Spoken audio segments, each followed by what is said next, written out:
वक्त मेरे साथ मौजूद है अभिजय, जो कांग्रेस प्रत्याशी आदर्श शास्त्री के सुपुत्र हैं। जानेंगे उनके बारे में और परिवार के कुछ अनछुए पहलुओं पर बात करेंगे। आप बने रहिएगा वीडियो में अंत तक।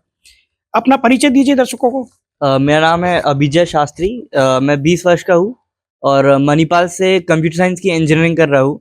अभिजय, आप चुनावी कैंपेनिंग में अभी तक रहे हैं, किस तरह का माहौल मिला और क्या क्या बातें सुनने को मिली?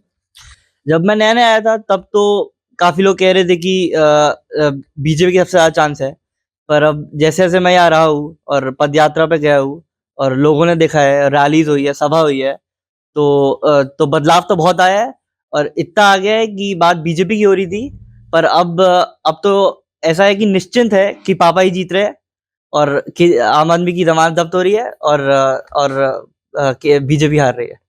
अच्छा, आप कैंपेनिंग में साथ में गए, मैंने देखा कि आप तमाम पार्क में गए, सोसाइटीज में गए, गलियों में गए, तो क्या बातें थी जो जनता आपके कान में कहती थी, आपके सामने कहती थी? एक बात जो सबने ही कही है तो वो तो काम की बात है। मतलब सड़कें हो गई, सीवर हो गई, चाहे जो भी है, सबसे ज्यादा तो सभी ने ये बोला है कि आपके पिताजी ने जो काम किया है वो आज तक किसी ने नहीं किया है। तो एक ये बातें तो बार-बार आती है। इतना बहुतों ने कहा है, इतना ईमानदार व्यक्ति कभी नहीं आया आज तक द्वारका में। जी। अच्छा, घर में किस तरह का, जब वो विधायक थे तो किस तरह का आपसे बात हो पाती थी, कितना समय मिल पाता था, वो तमाम चीजें जरा शेयर कीजिए। अब जब विधायक थे तो 2015 से 20 के बीच में तो मेरी उम्र छोटी थी। मैं स्कूल में जाता था, जल्दी सोता था, पापा ज़्यादा मिल नहीं पाता था। बल्कि पापा जब कॉर्पोरेट में थे, अच्छी खासी नौकरी थी उनकी एप्पल में, तब मुझे लगता था कि ये तो पापा बहुत लेट आते हैं, ज़्यादा बात नहीं हो पाती मेरी। लेकिन जब राजनीति में आए, जब से एमएलए बने, तब से तो मतलब मिलना ही बंद हो गया था। तो हमारे परिवार में जब बड़ों से बहुत दिनों बाद मुलाकात होती है, तो उनके पैर छूते हैं, आशीर्वाद लेते हैं। पापा घर पे ही रहते थे, पर 3, 4, 5, 6 दिन निकल जाते थे कि मुलाकात नहीं होती थी। ऐसा लगता था कि बाहर से आ रहे हैं, तो मैं पैर छूता था उनके। तो ज़्यादा बात तो नहीं होती थी। थोड़ी बहुत बताते थे कि काम काम तो कर रहा हूँ मैं बहुत पूरी मेहनत से, लोग खुश हैं। और बीच-बीच में हम भी आते थे, चाहे दशहरा पे, दिवाली पे, और देखते थे कि काम तो बहुत हो रहा है। जी। अब चुनाव प्रचार थम जाएगा और लोग शांति से सोचेंगे कि किसको वोट देना है, तो ऐसे में आप क्या अपील करते हैं कि लोग किन बातों को ध्यान में रखें और कांग्रेस प्रत्याशी आदर्श शास्त्री को चुनें?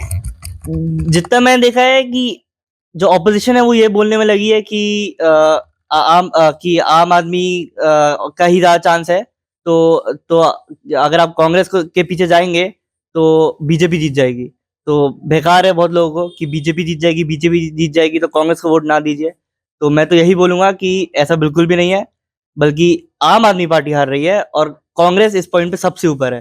तो कोई डरने की बात नहीं है, सब दबा के कांग्रेस को ही वोट दीजिए, जीत कांग्रेस की होगी। जी, बिल्कुल। तो अभिजय के साथ अब इस बात को हम यहीं समाप्त करेंगे, लेकिन आखिर चलते-चलते इतना ही कहेंगे कि अगर मान लीजिए आपकी गली बनानी है, सड़क बनानी है, तो ना उसके लिए केजरीवाल आएँगे, ना नरेंद्र मोदी आएँगे, ना राहुल गांधी आएँगे।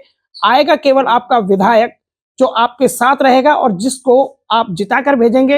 ये इच्छा शक्ति भी एक बार तय कर लीजिएगा कि किसके पास कम और किसके पास ज़्यादा है, किसने काम किया है और किसने नहीं किया। क्योंकि आपका वोट 5 साल के लिए आपको सुविधाओं से या तो वंचित कर सकता है या फिर सुविधाओं से लबालब कर सकता है। ये आपको तय करना है कि आप क्या चुनते हैं।